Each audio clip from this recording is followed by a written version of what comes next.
500 বছর ইবাদত করছে তো আমার দয়ায় আমার বান্দারে জান্নাত দাও। এই বান্দা বলে বালবি আমালি, আল্লাহ তোমার দয়া লাগবে কেন? আমি আমার আমল দিয়ে জান্নাতে যেতে চাই। কি দিয়ে? কথা বুঝে নাই বোধহয়। আল্লাহর এই বান্দা কি দিয়ে জান্নাতে ঢুকতে চায়? আমল দিয়ে। আল্লাহ বলছে আমার দয়ায় আমার বান্দারা জান্নাতে নিয়ে যাও ফেরেশতারা।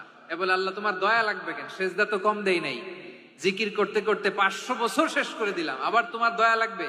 আমি তো আমার আমলেই জান্নাতে যেতে পারি। আল্লাহ বলতেন তাই, ঠিক আছে, আমি চাইলাম দয়া দিয়ে জান্নাত দিব, তুমি চাইলে আমল দিয়ে ঢুকবা, ঠিক আছে, তোমার আমল আর আমার যে দয়া দুইটার একটু মাপ দেই।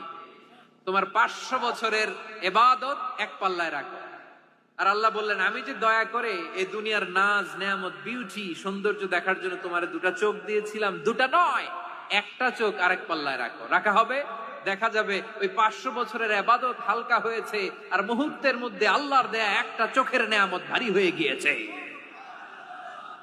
আল্লাহ বলবেন তোমার কথা মতো মাপ দেয়া হলো, এবার ফলাফল দেখো, হিসাব বলে তুমি এখন জাহান্নামে যাবা, go to the hell fire, যাও এবার জাহান্নামে যাও।